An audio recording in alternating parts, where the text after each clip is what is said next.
न्याय यात्रा भारत जोड़ो न्याय यात्रा बन गई है। यात्रा को नया नाम मिल गया है। पार्टी का कहना है कि भारत जोड़ो यात्रा नाम अब ब्रांड बन चुका है, इसीलिए यात्रा में भारत जोड़ो को शामिल किया गया है।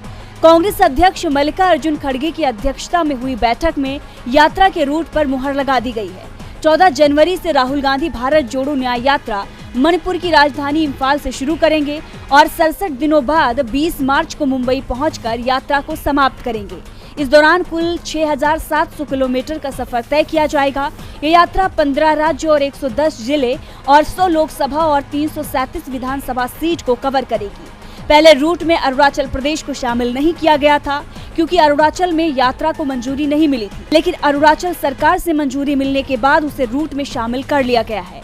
यात्रा के रूट के बारे में जानकारी देते हुए जयराम रमेश ने बताया है कि मणिपुर 107 किलोमीटर 4 जिला, नागालैंड 257 किलोमीटर 5 जिला, असम 833 किलोमीटर 17 जिला, अरुणाचल प्रदेश 55 किलोमीटर 1 जिला, मेघालय 5 किलोमीटर 1 जिला, पश्चिम बंगाल 523 किलोमीटर 7 जिला, बिहार 425 किलोमीटर 7 जिला, झारखंड 804 किलोमीटर 13 जिला, उड़ीसा 341 किलोमीटर 4 जिला, छत्तीसगढ़ 536 किलोमीटर 7 जिला, उत्तर प्रदेश 1074 किलोमीटर 20 जिला, मध्य प्रदेश 698 किलोमीटर 9 जिला, राजस्थान 128 किलोमीटर 2 जिला, गुजरात 445 किलोमीटर 7 जिला, महाराष्ट्र 480 किलोमीटर 6 जिला।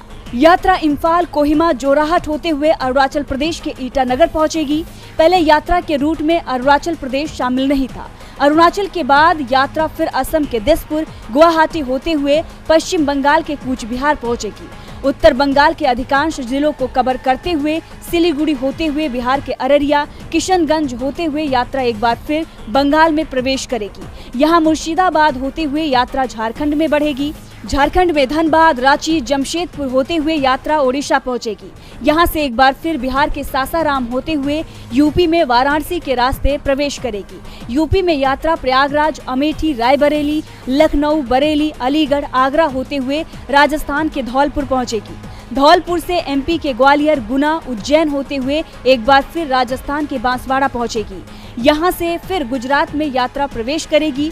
गुजरात के दाहोद, मांडवी होते हुए यात्रा महाराष्ट्र पहुंचेगी, जहां नासिक, ठाणे होते हुए मुंबई कांग्रेस मजबूती के साथ आगे बढ़ रही है और आने वाले लोकसभा चुनाव के साथ साथ विधानसभा चुनाव के लिए भी रणनीति बना रही है और इसी रणनीति के तहत कांग्रेस ने बड़ा दांव खेला है। आंध्र प्रदेश के मौजूदा सीएम जगन मोहन रेड्डी की बहन वाईएस शर्मिला कांग्रेस में शामिल हो गई हैं। साथ ही उनकी पार्टी वाईएसआरटीपी का भी कांग्रेस में विलय हो गया है, जिसे सीएम जगन मोहन रेड्डी को एक तगड़ा झटका लगा है। वही माना ये जा रहा है कि कर्नाटक और तेलंगाना के बाद कांग्रेस आंध्र प्रदेश में भी सरकार बना सकती है। कांग्रेस आंध्र प्रदेश में भी संगठन को मजबूत कर रही है और वाईएस शर्मिला की पार्टी वाईएसआरटीपी का कांग्रेस में विलय इस बात का सबूत माना जा रहा है। वहीं शर्मिला के कांग्रेस में शामिल होने से कांग्रेस को कितना फायदा होगा, इस बात का अंदाजा आप इसी से लगा सकते हैं कि शर्मिला ने भाई के जेल जाने पर अपनी मां के साथ पार्टी संभाली और फिर भाई जगन को मुख्यमंत्री बनाया। वाईएस शर्मिला तेलंगाना में सक्रिय वाईएसआर तेलंगाना पार्टी की संस्थापक और अध्यक्ष थी, जिसका कांग्रेस में अब विलय हो चुका है। 49 वर्षीय शर्मिला के पिता वाईएस राजशेखर रेड्डी अविभाजित आंध्र प्रदेश में कांग्रेस के मुख्यमंत्री रह चुके हैं और उनके बेटे और शर्मिला के बड़े भाई जगन मोहन आंध्र प्रदेश के मौजूदा सीएम हैं। मई 2012 में जब जगन मोहन रेड्डी को गबन के आरोप में सीबीआई ने गिरफ्तार कर लिया, तो भाई के जेल जाने के बाद बहन शर्मिला ने मां वाईएस विजयम्मा के साथ वाईएसआर कांग्रेस पार्टी की तरफ से प्रचार का जिम्मा संभाला। जिस वक्त जगन की गिरफ्तारी हुई, उस वक्त आंध्र प्रदेश में 18 विधानसभा सीटों पर उपचुनाव हुए थे। वाईएसआरसीपी ने 18 सीटों में से 15 सीटों पर जीत हासिल की। वहीं इकलौती लोकसभा सीट के लिए हुए उपचुनाव में भी जीत हासिल हुई। शर्मिला का जनाधार 3000 किलोमीटर की पैदल यात्रा ने बढ़ाया, जो अक्टूबर 2012 को शुरू होकर अगस्त 2013 को खत्म हुई। शर्मिला ने यात्रा के दौरान 14 जिले नाप डाले, जिससे उनकी छवि को काफी मजबूती मिली। हालांकि फरवरी 2021 में शर्मिला ने भाई की पार्टी के खिलाफ मोर्चा खोल दिया। 8 जुलाई 2021 को पिता राजशेखर रेड्डी की जन्मतिथि पर शर्मिला ने वाईएसआर तेलंगाना के नाम से नई पार्टी बना डाली और अब शर्मिला अपनी पार्टी के कांग्रेस में विलय के साथ ही कांग्रेस में शामिल हो गई हैं।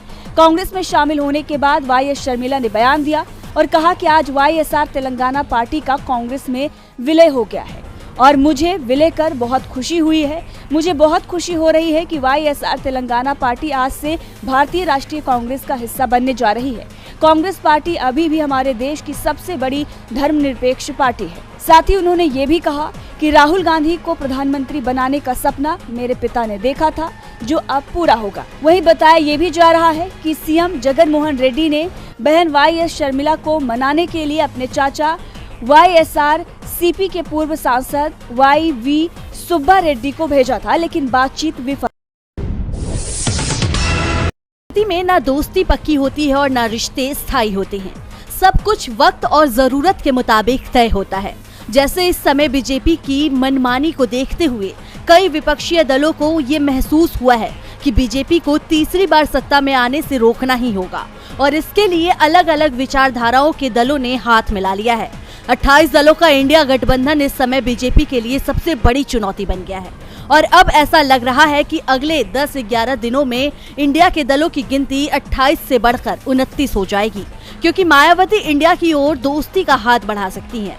कहा जा रहा है कि मायावती 15 जनवरी को अपने जन्मदिन पर कोई बड़ा ऐलान भी कर सकती हैं। असल में जिस तेजी से इंडिया मजबूत हो रहा है उसे देखते हुए बसपा कार्यकर्ताओं का मन भी इंडिया गठबंधन में शामिल होने को बन रहा है।